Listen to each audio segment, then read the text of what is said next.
Yam Shaiva Samupasade Shivaidam Brahmedi Vedantino Bauddha Buddhaidi Pramana Padavaha Karteti Nayyayika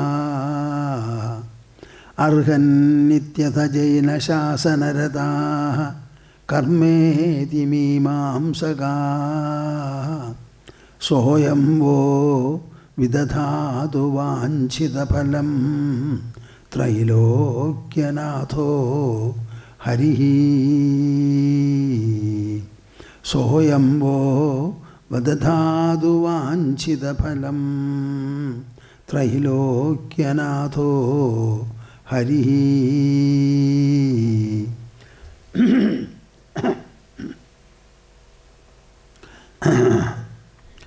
Shuddho Buddho Vimuktaha Shrudishikaragiram Mukhyatat Paryabhumi Yasmajjatam Samastam Jagadidam Amrutat Vyapya Sarvam Sthidoya Yasyam Sham Shavataraihi Suranaravanajayir Rakshidam Sarvametat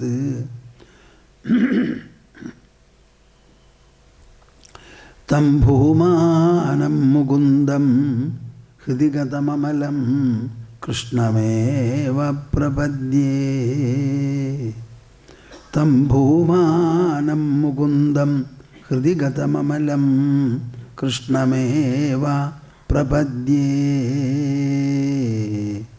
Madhya Hridaya Kashe Sadanandamayo Guru Udetu Satatam Samyag Swatmananda Prabodhaka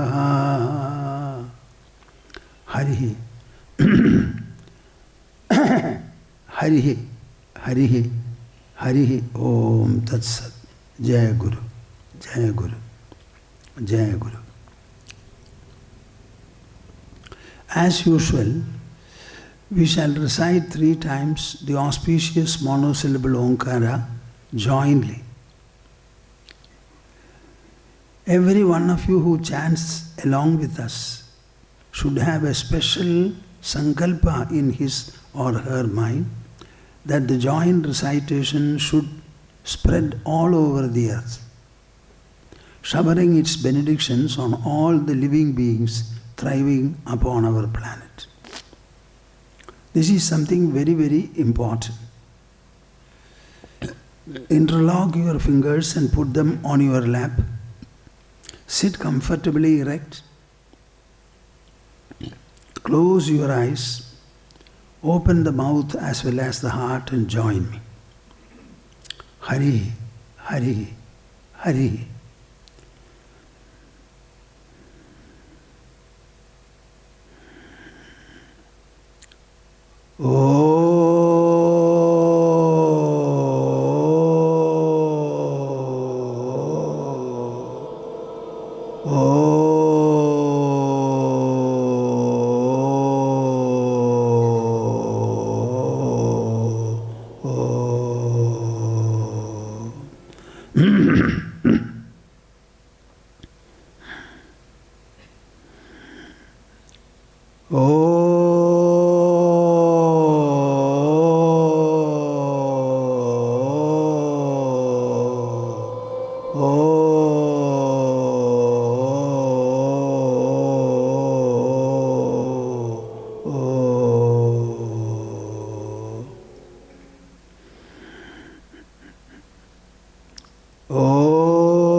I believe all of you must have thought over what all we spoke yesterday.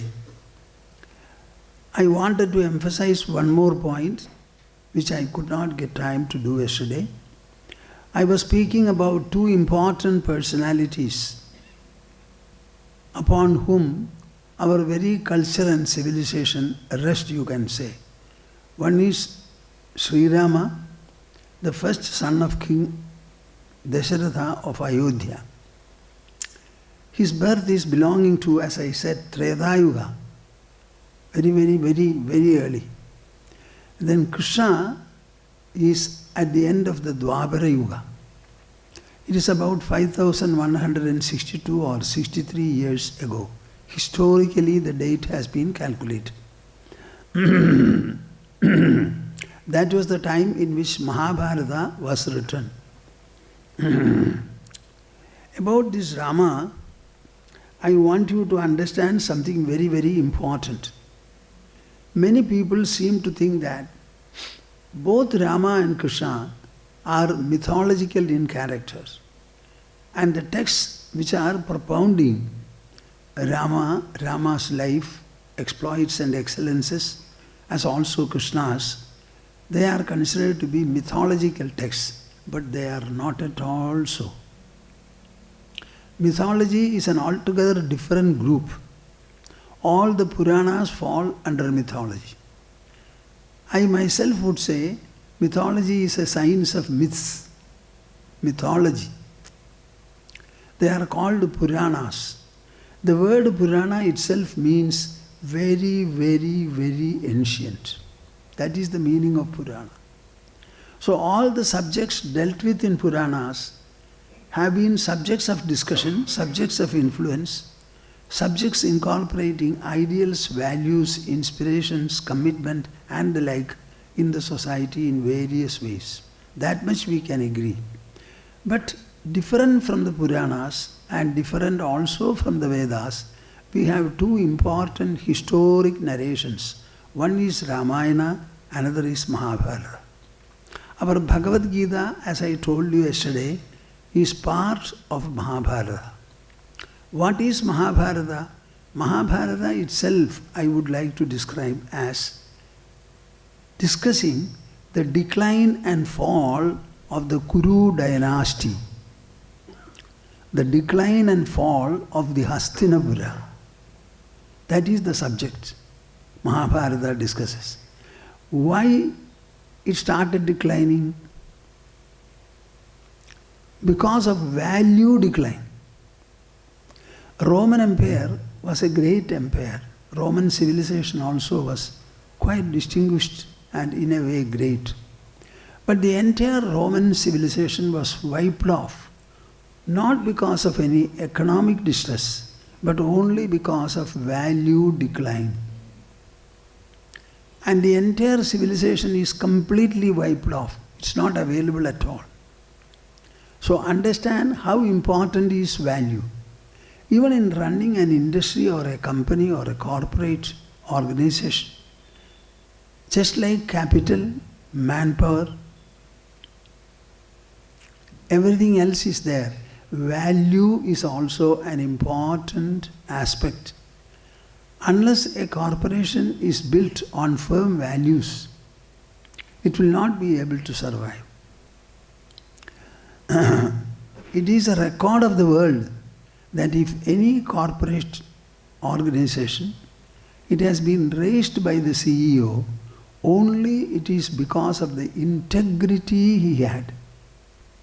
And integrity is the summary value of a human being in any walk of life. In that one word, we can bring all other considerations.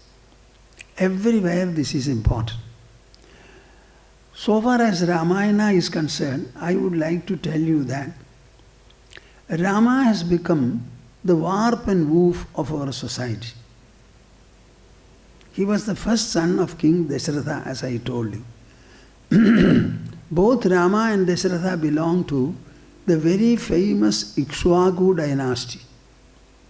They ruled our land for a long time. In the same manner, we have a Kurukshetra. They also ruled. One is a solar dynasty, another is a lunar dynasty, named after sun and named after the moon. Ikshvaku dynasty, Kalidasa writes about the dynasty in a very beautiful manner. Would you like to hear? Shaishavebhyasta vidyanam yauvane vishayishinam vardhage munivrittinam yogenam de tanutyajam. What? I think all these things should be taught in our schools and colleges. Shaishave abhyasta vidyanam. When they were young, they were given to learning, education. Yauvane vishayishinam. When they became adults, they were interested in romance. Vardhage munivrittinam.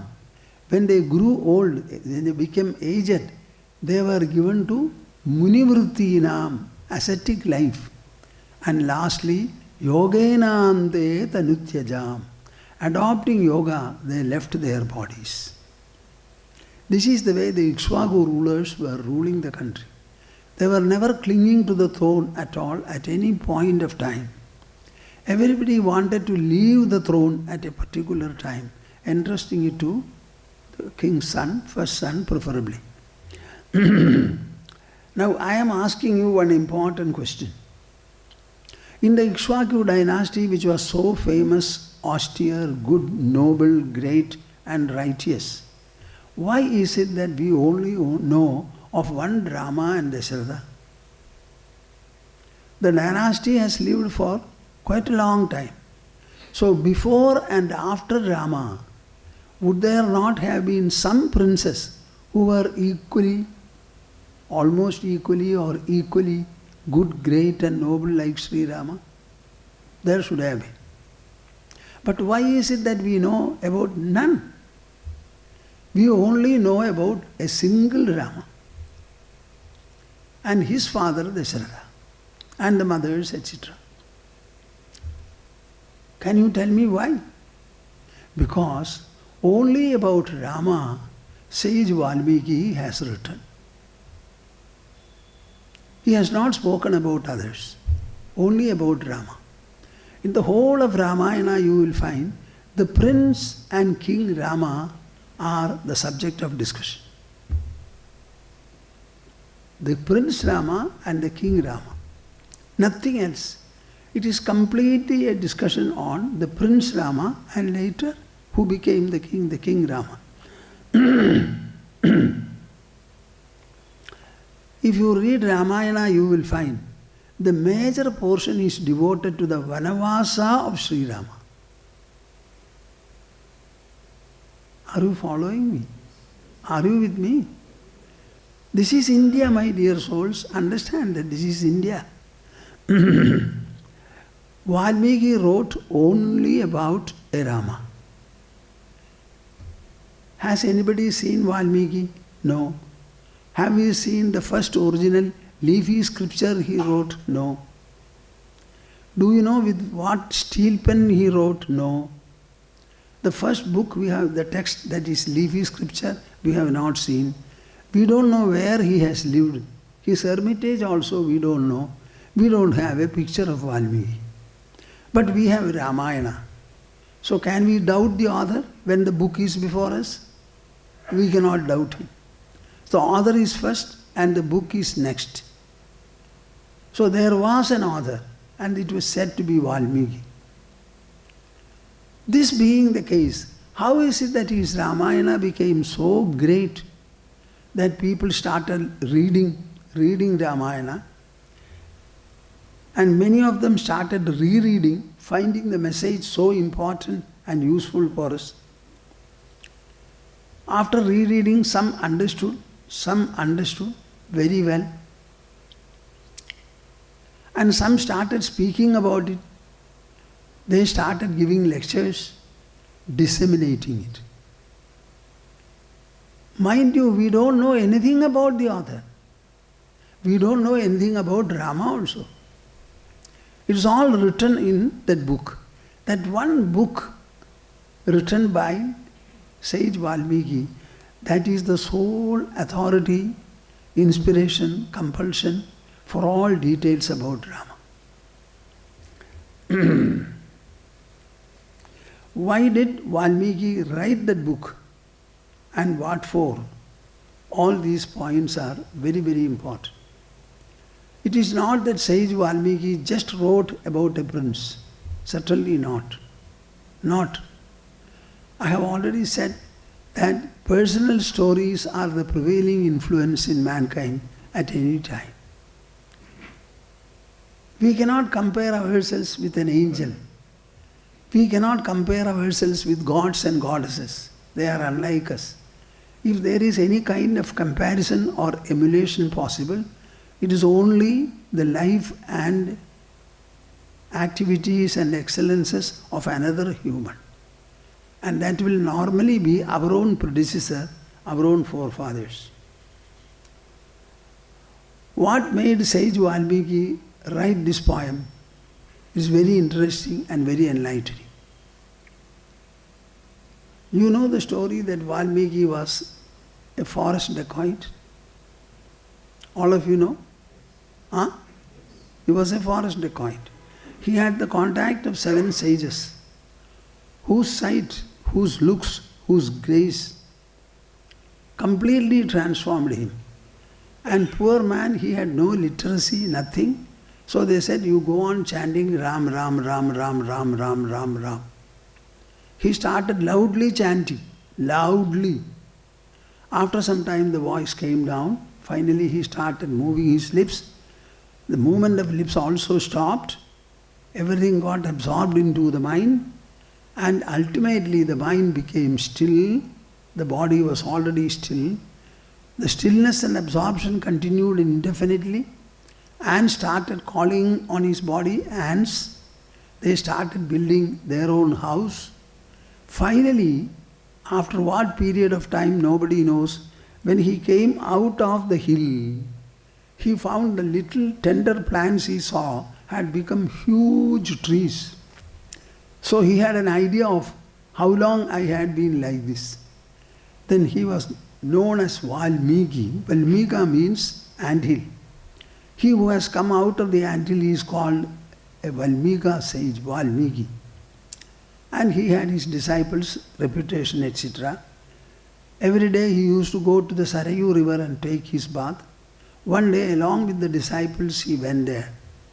When he looked at Sarayu, he found it was flowing with clean water, very clean water. Very clean water. So he told his disciples, see, Sarayu is very clean. You can see the sand at the bottom. So clean.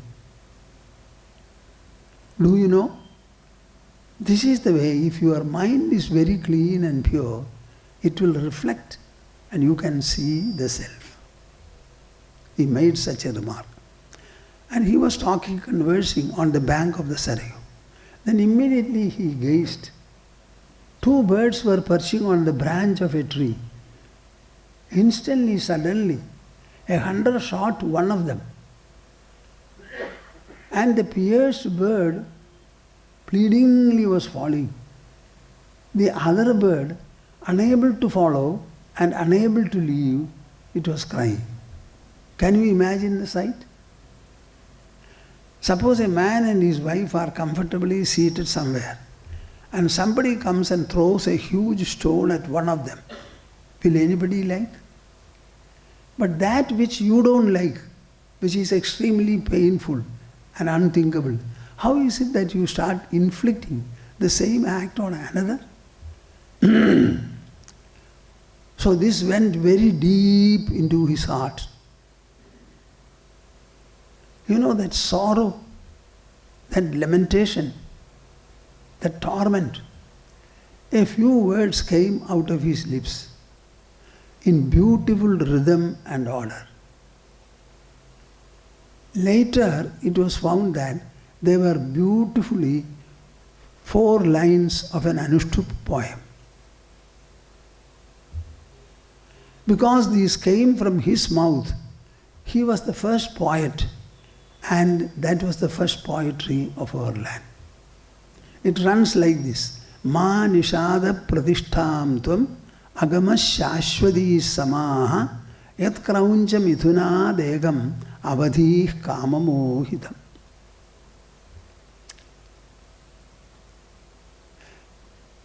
In fact, he was expressing his affliction and pronouncing a curse on the hunter.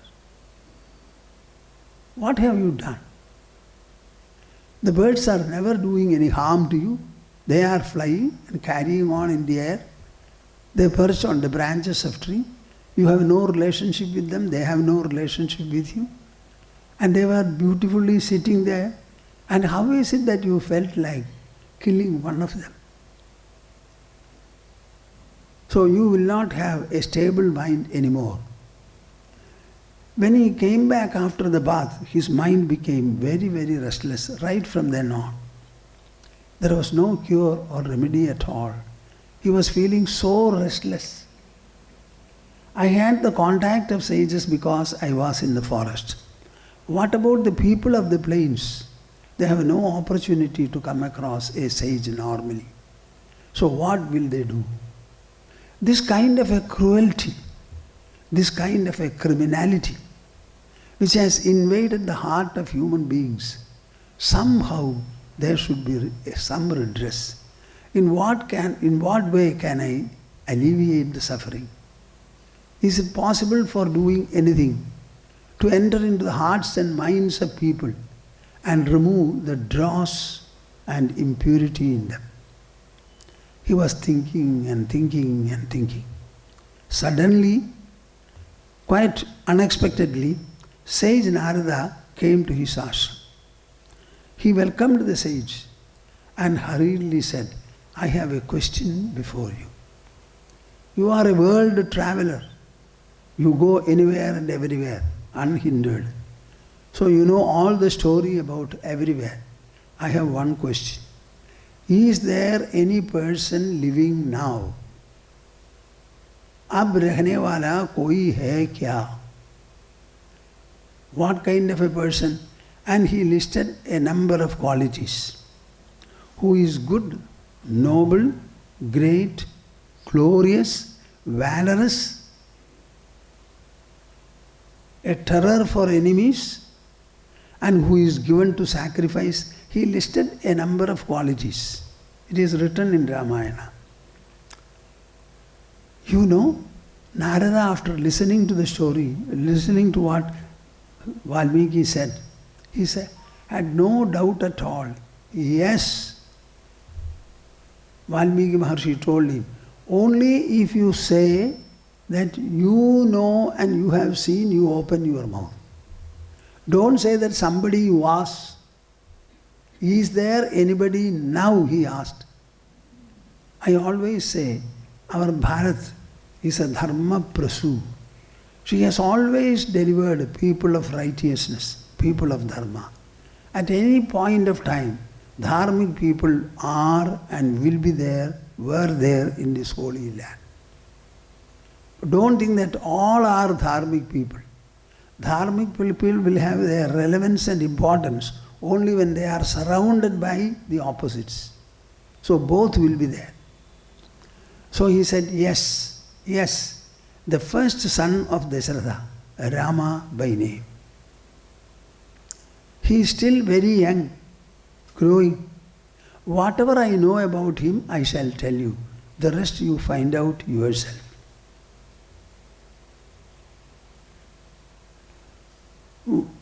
Narada listed whatever information he had before him and said, I had nothing more to say, you find out.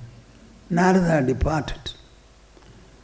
Valmiki started contemplating upon what Narada said, and he also started going into it.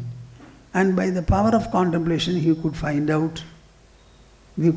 out many things about Sri Rama.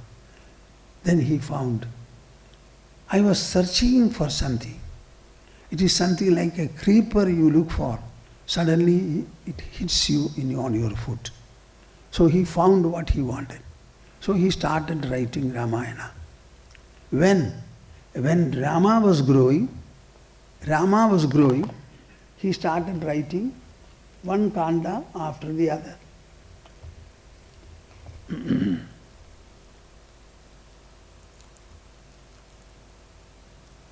As he started writing and the writing grew, Rama also was growing. So it was a biography not written after the lifetime of a person. It is a biography written, I call it concurrent biography. Concurrent biography. He was seeing Rama, interacting with him also, knowing all about him, and as things were occurring, he was recording. So it was a biography, a concurrent history, you can say. As he went on writing and writing and writing, there came a time when Rama decided to abandon Sita. Sita had expressed a desire that I would like to be in the presence of some great sage whom I can serve. I am pregnant now. Then the child to be born would become great and it will have spiritual ascetic influences. He called Lakshmana and said, under the pretext of taking her for that mission, you take your sister-in-law. And when you reach in front of the hermitage of Valmiki, abandon her and tell her the news that I have abandoned. So when she was abandoned and Valmiki was informed about it, he came and said, my dear daughter, I don't complain about you, nor do I complain about your husband. What you need is protection, care and nursing. I will make arrangements for them. Live in the hermitage like my daughter. Start watering the young plants that will give you the joy of breastfeeding children. Stay here. Now at that point of time, Valmiki the writer became involved in it and it became an autobiography. Are you following me? Which started as a biography, now it became autobiography. This is what Ramayana is. Everything mentioned there was occurring in the presence of the author. Now, this is the record that we have about Rama. Because it is written very well, incorporating all the values which humanity, human beings, in every stage of life require indispensably, it became the warp and woof of our society. We understood what value is, what ideal is, what restraint is, what is meant by moderation, what is meant by asceticism. Everything we came to know. It was so rich in values that people were finding it very inspiring, very leading and guiding. Now this is the magic of an ascetic's creation.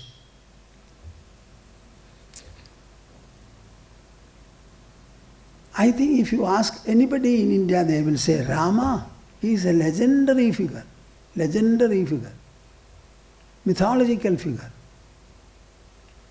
Now I am very strong on this point. What happened now? Rama Janma Bhumi, there was a place where Rama was born. And people, when I went those sites, they were saying, this is the Janma Bhumi. This, there is no doubt about it. It went on in the matter of a dispute, taken to the court.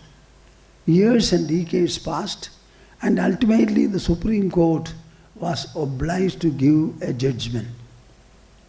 And what is that judgment? It ordered the Prime Minister and his cabinet of our land, asking them to nominate a committee to build a tribute to Sri Rama. It has come in the form of an order from the Supreme Court. What more historicity do you want for it? And something which causes history, is it not historical?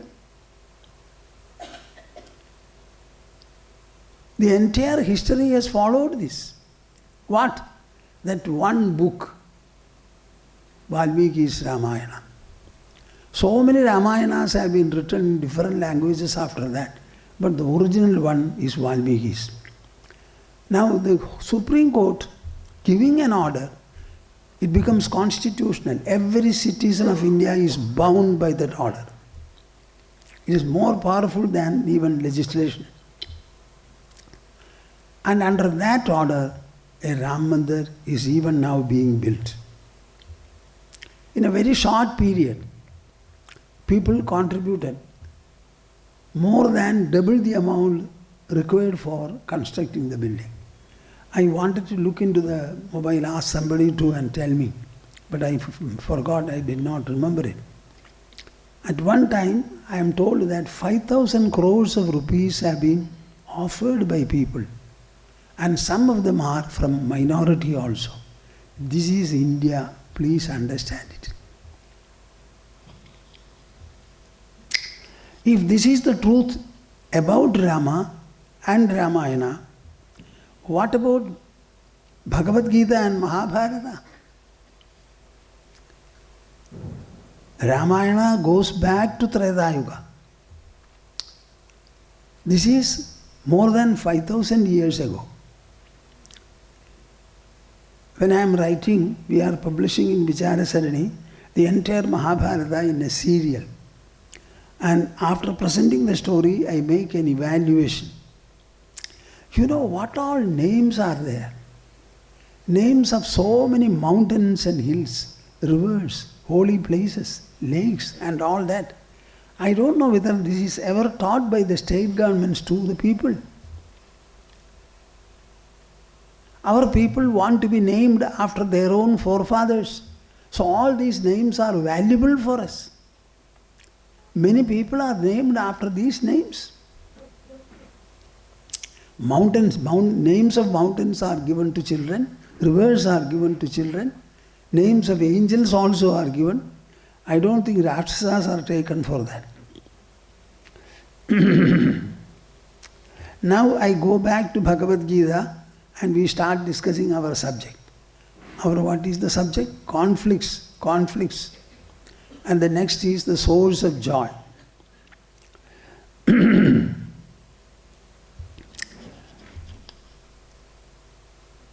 Krishna was sent as an ambassador by Yudhishthira. Yudhishthira was always a good and a noble person.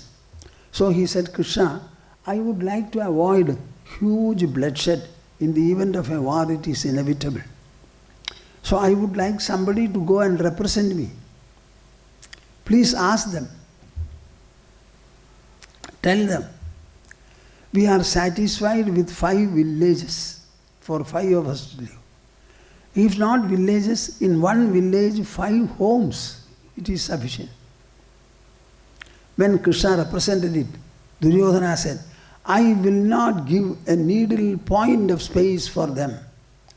If they want the kingdom, ask them to fight and get it. Krishna had told Yudhishthira even before starting, my dear brother, if you want me to go, I shall go.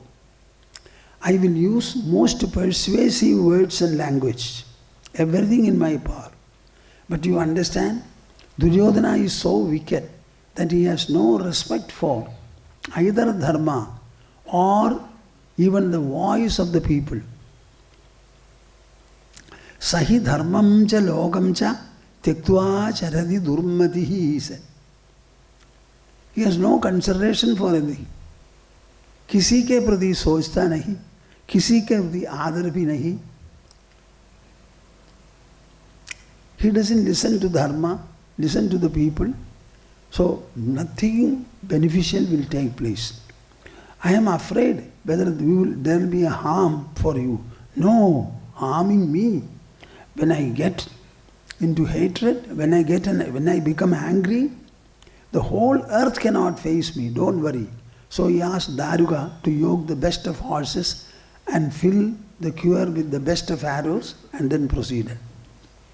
Finding the reply and response of Duryodhana, he said, then let us fix a day for the war. So Krishna determined a day when there will be enough grass for horses to eat, etc. and then came back.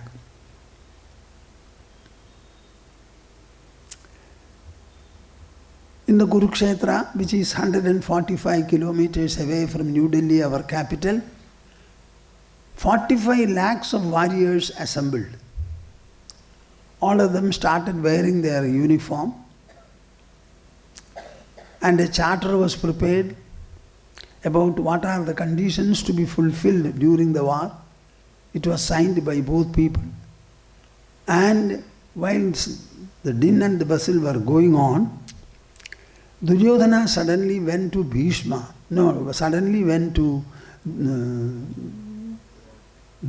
Drona. Bhishma was the commander-in-chief, but he bypassed Bhishma and went to Duryodhana and started speaking to him in an advisory manner. If you read Bhagavad Gita or anywhere in Mahabharata, you will find the influence of dharma and adharma can be easily seen there. So he offensively started speaking. When the speech was advancing, at one point of time, Bhishma felt that it should stop. Therefore, he raised a lion's roar and blew his conch. Duryodhana was obliged to stop. And all of them raised their war cries. Who was to return it? Drishtadyumna, the commander-in-chief. He said, I am nobody to reciprocate what Bhishma, the great-grandfather, invisible person, does. He kept quiet. So Krishna, who had come to the battlefield as a charioteer, with the specific promise that I will not wield any weapon, nor do any fighting. He did not do both. But he took his conch, Panchajanya, and blew it. When the Panchajanya was blown, Arjuna and all the rest started blowing, and they only blew the conches. No other war cries were raised. Now both the teams were ready now. Discharge of arrows was about to take place. At that point of time, Arjuna felt, we are discussing the conflicts of the human mind you. I want to examine the army. Army is not army. Only then I can evolve my strategy to fight this great invincible war, unprecedented war. As I think I told you about it. Then he took the chariot and stopped it and asked him, look, Bhishma, Drona and the others are there. I think I spoke about this yesterday, is it not? Huh? Yes. And then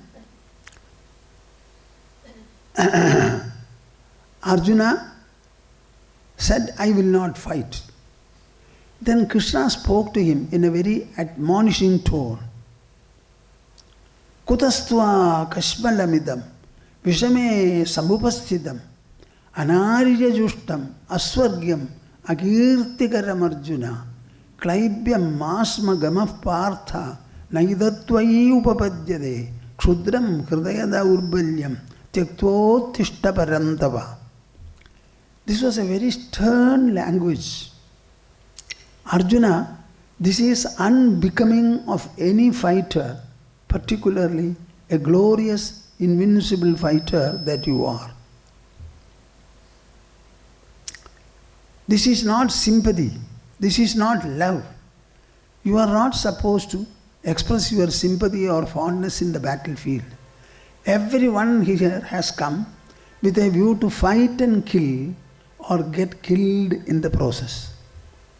Understand it. So think in the language of war, not think in terms of sympathy. When he admonished him, the words coming from Krishna, he instantly recognized, yes, I am wrong. So he said, I will not raise a single word of sympathy anymore. But I have some ethical questions, a conflict in my mind. And he started expressing the conflict. Katham bhishmamaham sankhye dronam cha madhusudana ishubhi pratiyotsyami pujarha varisudana. Krishna, I agree that I have to fight. I am also prepared in a way to fight.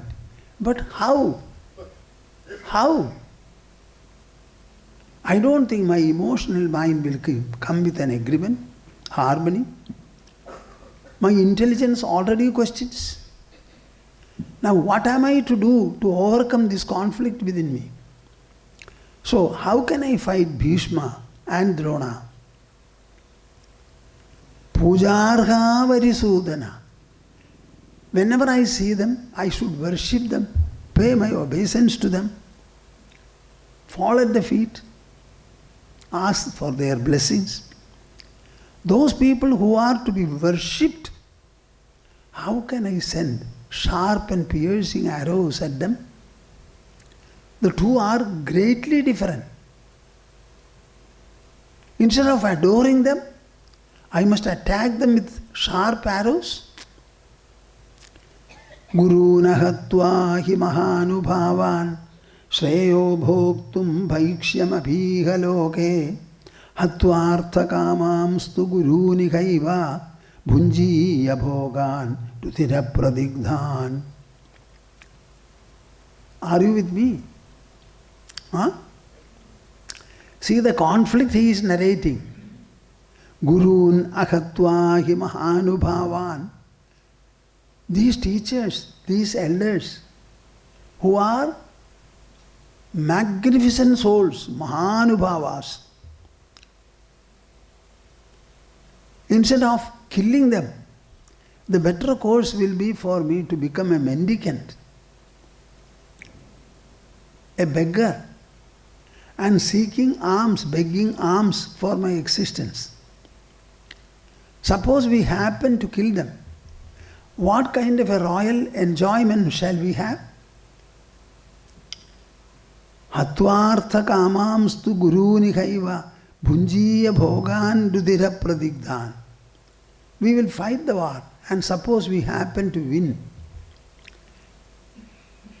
The entire land will be smeared with their blood, and all our enjoyments also will be smelling their blood. How can we do it? Will any heart allow it? Can there be any enjoyment after killing these people? He presents his conflict further.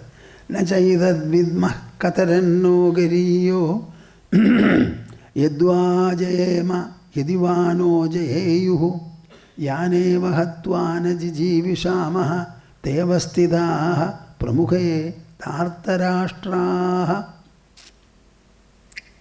I am thinking about it, my dear Krishna, but I am not able to understand and resolve the problem. Shall I somehow fight? Avoiding Bhishma and Drona. I am an expert archer. I can fight. And then Bhishma and Drona alone are left at the end.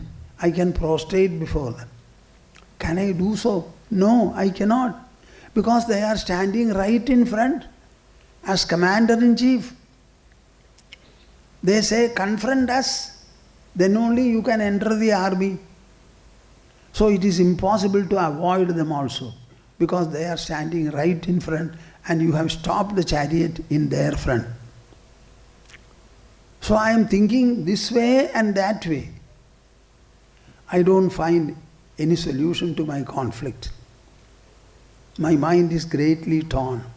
My intelligence is confused.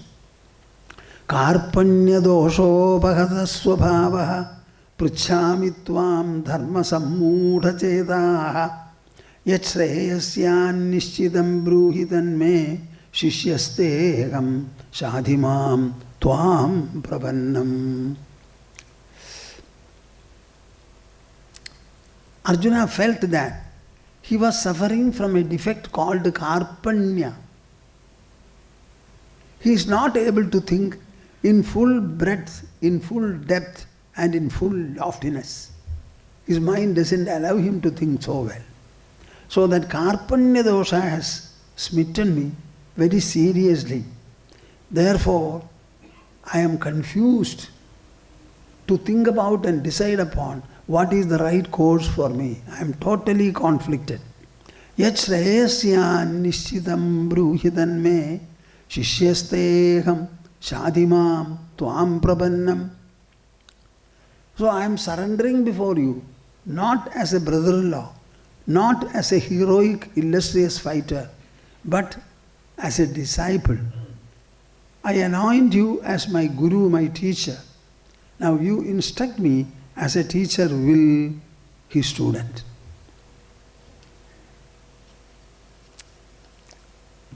Can you tell me, can there be any greater conflict than this for the human mind? 45 lakhs of warriors are there. Except 10, all of them were butchered in 18 days. Such a colossal war was before him. He adds further, Nahi prabhashyami mamapanudyat yachogam uchoshanam indriyanam avapya bhumavasapatna mruddham rajyam suranam api chadhipatyam. Any kind of a conflict you may have.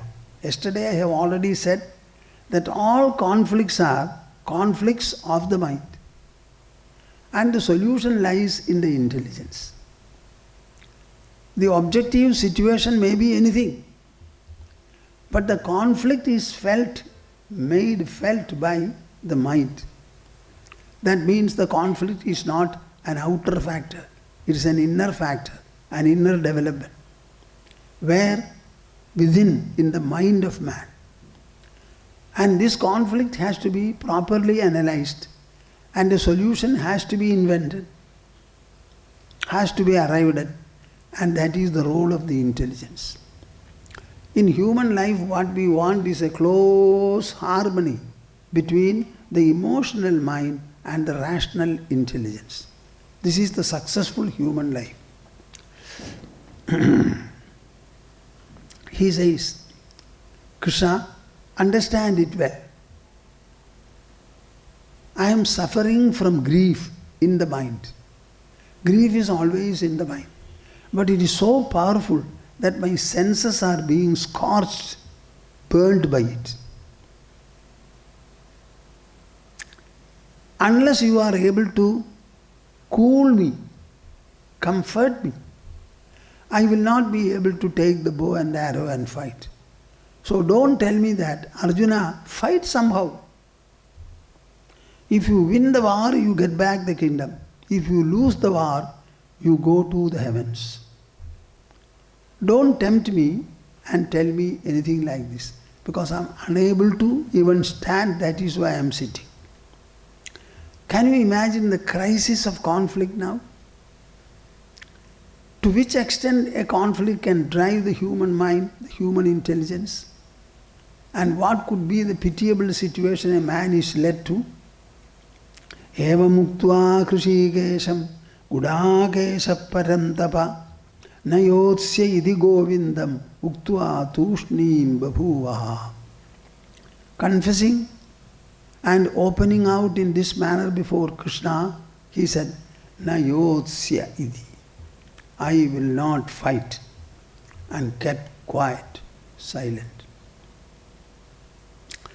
Tamuvaja Krishikesha prahasanniva bharata senayor ubhayor madhye vishidantamidam vaja. Sorrowing like this, sitting on the chariot in between the two armies, right in front of the commanders of Duryodhana's army, Arjuna, shedding tears, grieving profusely, sat.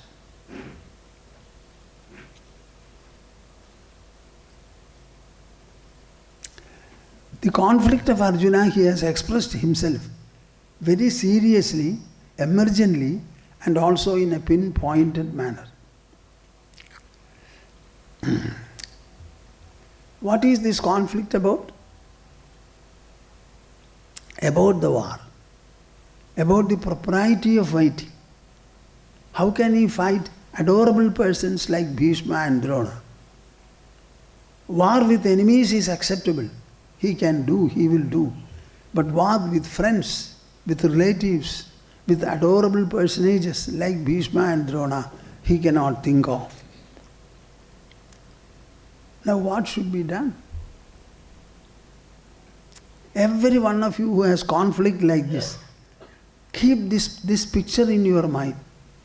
And what you should do is analyze the factor that causes the conflict.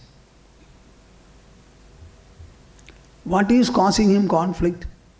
45 lakhs of warriors were involved in a war.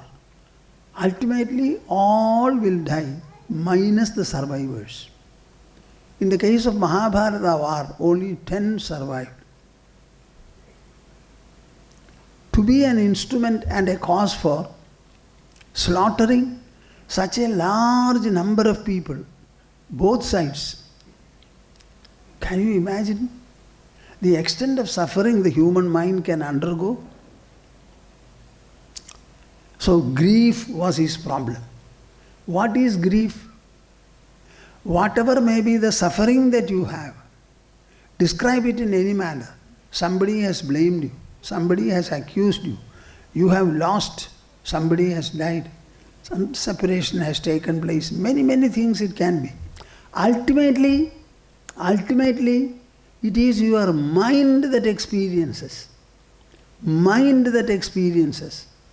So the suffering is in the mind. And that suffering is what you call dukkha or grief. Arjuna was crying, shedding tears. He spoke quite a lot. That speaking apart, his experience was inner, mental, and it is one of suffering. So far as intelligence is concerned, it is questioning also, invalidating whatever he was proposing to do. So what did Krishna do? He decided to analyze the very cause that he is reporting, grief. This is what, whenever you have a conflict, if you want to resolve it, what is the cause of conflict? Analyze that. Newton, along with the friends, were walking in an apple garden. Apples were standing at different branches here and there. All of them were falling alive to the earth. The others picked up the apples, they started eating.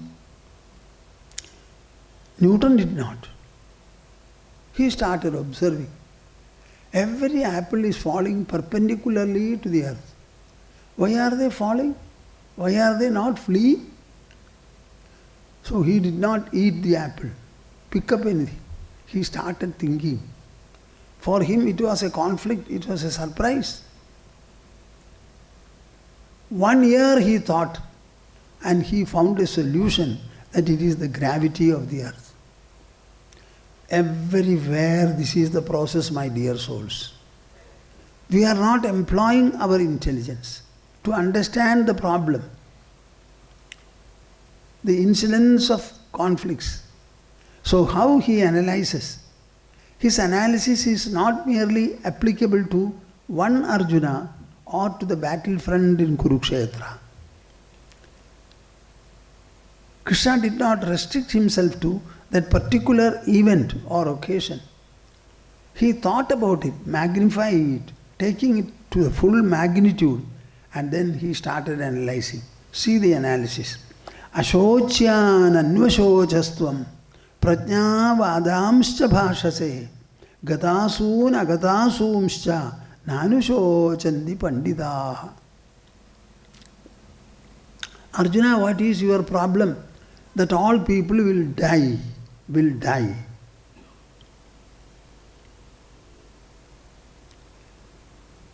Bhishma and Drona also will be killed. Look at the face of Bhishma and Drona. They have no problem. They are standing there with sufficient poise and harmony, ready to fight you, ready to be fought by you. And you are grieving over those.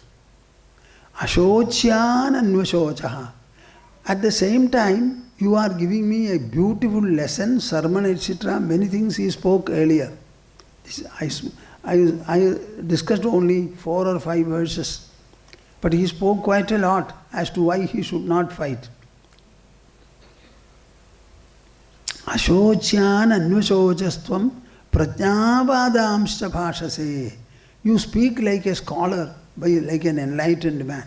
Then let me tell you, the outlook of the enlightened people is entirely different. Gatasoon agadasumscha nanushojanti panditaha. You have spoken like a scholar, but you are behaving like a fool. If you speak like a scholar, think like an enlightened man. The way of enlightenment is, there are only 2 categories of people in the world. The first category is dead people. The second category is to be dead. What did I say? The dead, and what are you going to do? In the end, all of you, you will live or you will die. Boliye na kholkar. All your forefathers, what have they done? They have died. What will you do? Die. So, gadasoon agadasumscha. So only 2 categories of people are there. One category from whose bodies the life forces have departed, and the other category from whom the life forces have not departed. You know, in the world, if my understanding is right, 10,000 crores of people have died so far, and 700 crores are living now. If all the 10,000 crores of people did not die, do you think our earth can support? Huh? Why are you keeping quiet? All of you are cowards. Can the earth provide food for them? Even ants will not be able to crawl here. There will be no space at all. So either people have already become dead, or people are going to be dead. With every breath, are we extending our life or are we nearing death? Tell me the reality. People are celebrating birthday. I sometimes wonder. Birthday never repeats. And not only that, every year when you observe a memory of your birthday, you are getting distance from birth and you are getting closer to death. So is it a birthday or a birth distancing and a death nearing day? Tell me. This is a question of intelligence and you have to answer me. Whether you accept it or not, with every birthday celebrated, you are saying that I have become older, so I am becoming nearer death. So it's a death approaching day, not a birthday. Birth distancing day and death approaching day. So if you start grieving over the dead, grieve over the dead, I agree. And look at the living people, grieve, saying that you will also die.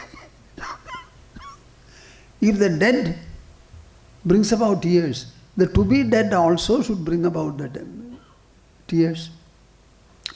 So the enlightened people look at both and they don't have this kind of a difference. Now what is that equal vision which makes one see the living and the dead as alike? This question arises. Ashocyan anvashochastvam prajna vadamscha bhashase gatasoon agadasumscha nanushochandi panditaha. After all, Arjuna is grieving.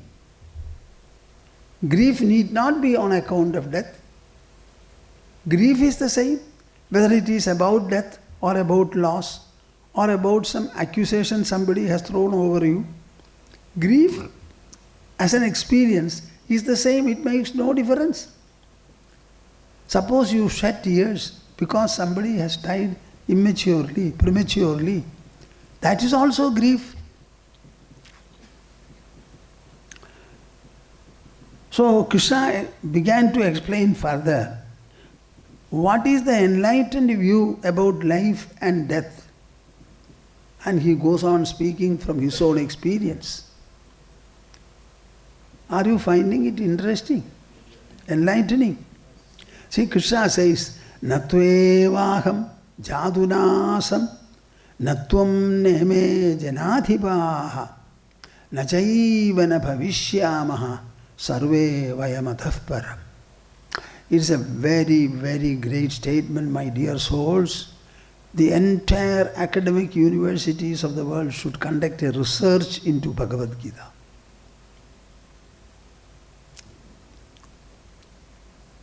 Arjuna was tottering, thinking about the colossal death of people, 4.5 million people. He says there is no death at all.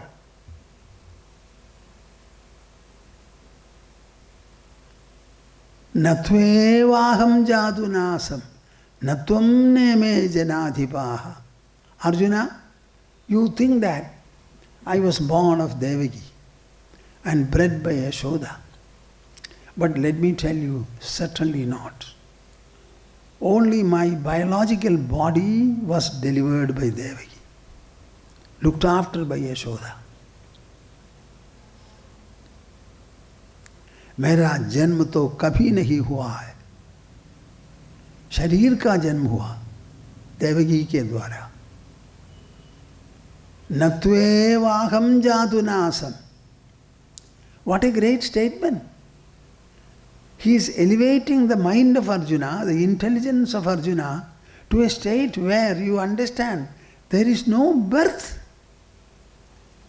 यदि जन्म नहीं होता तब मरण कैसे हो सकता है? जन्म तो नहीं. There was no time, Arjuna, when I was not. Where is the question of Devaki giving birth to me? I was. There was no time when I was not. You were not. These people, Bhishma and Drona and the others, were not. To say birth means previous non-existence comes into account. When will you say I was born such and such a time? Because you were absent before. So that previous non-existence is important to think about a birth. But the truth is that neither I, nor you, nor Bhishma, Drona and the others were not at any point of time. Natvevaham jadunasam natvam neme janadhipaha nachaiva na bhavishyamaha. There is not going to be a time when we shall not be. ऐसा कोई time कभी संभव नहीं है जब हम कोई नहीं होंगे. जिस प्रकार हम जी रहे हैं उसी प्रकार हम पहले भी थे, बाद में भी होंगे. Are we not living now? Yes. If you are living now, existing now, you were existing earlier and you will exist later. Existence does not know extinction. Am I clear? हाँ? रहना इसका अर्थ क्या है?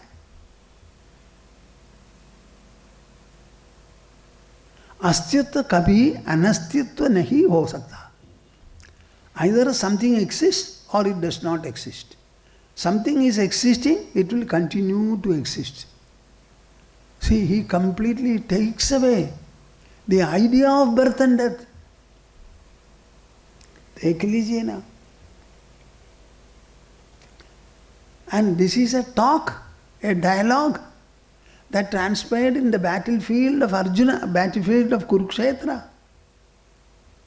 He was holding the horses, the reins of the 4 horses, turning back and looking at the sitting Arjuna and speaking.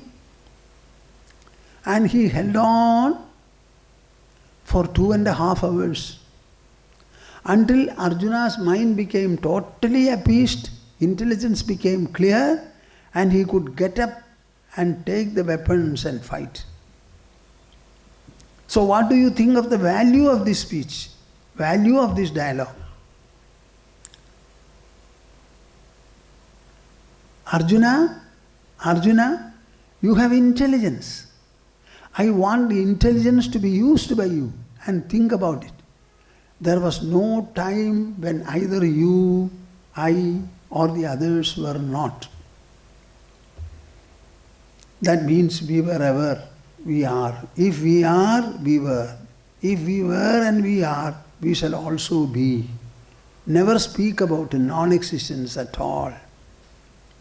Either we exist and we will continue to exist, or we do not exist and there is no question of existence at all. There cannot be anything in between.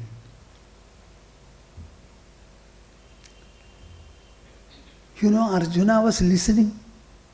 The tears had stopped long back. Now he is getting enlightened, and wants to know more.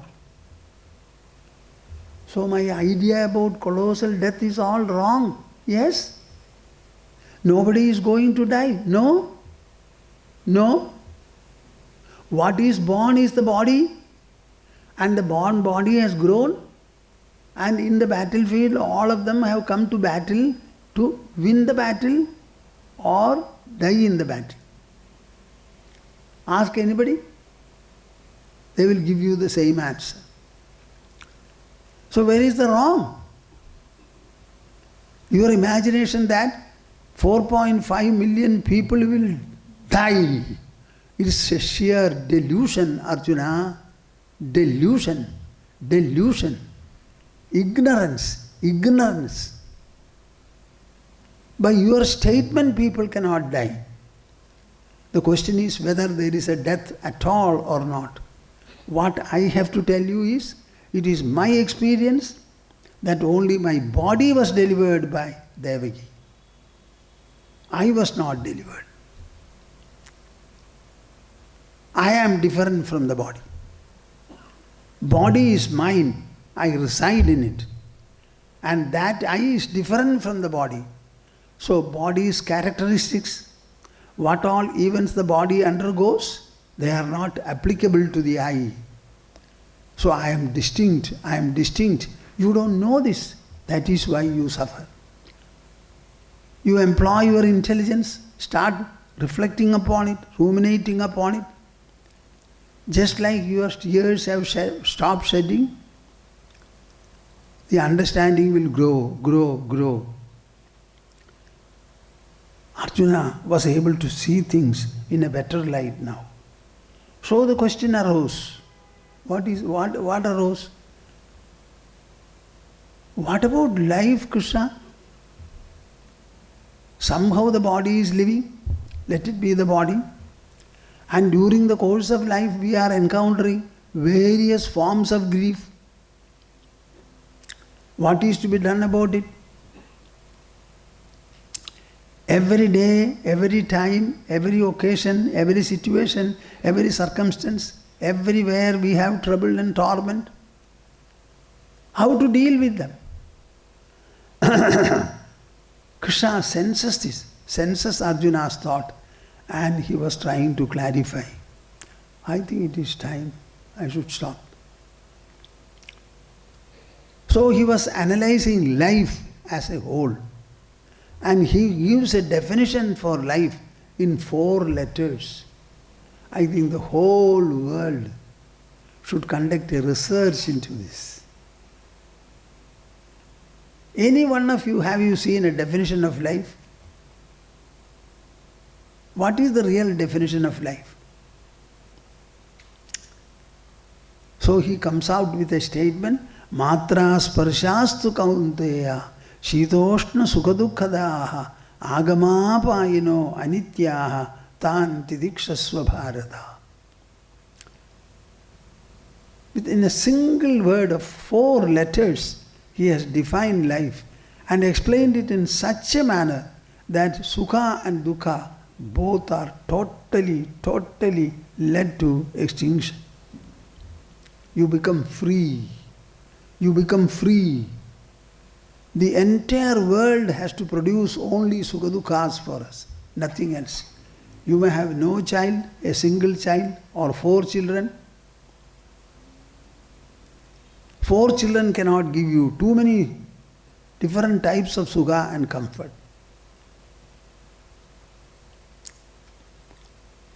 The entire world, when you experience them through the 5 senses, our mind will produce a twofold response, sukha and dukkha, that's all. I shall take it up tomorrow. Now, are you clear that the entire Bhagavad Gita is actually a Sangharsha Shastra? I don't know whether my word is right. It is a conflict science. A science which deals with conflicts and conflicts alone. And the gravest conflict is presented there through Arjuna on the battlefront, involving the death of 4.5 million minus 10 warriors in the course of 18 days. Has the world witnessed any such massive death?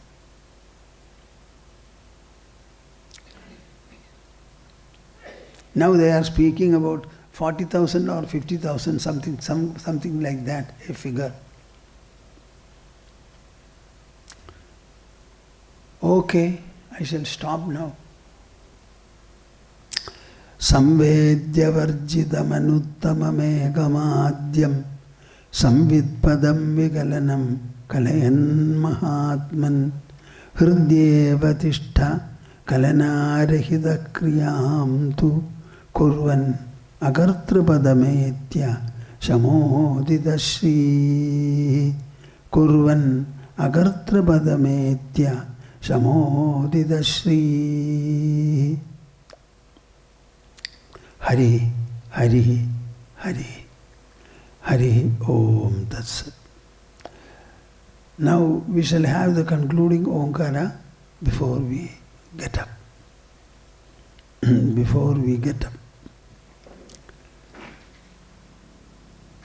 Take your mudra for it. Hari Hari.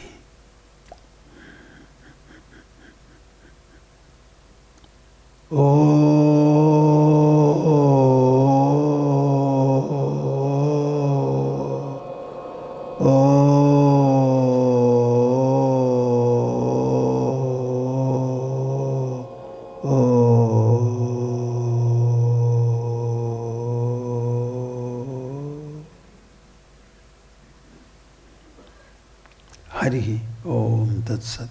Jai Guru. Jai Guru.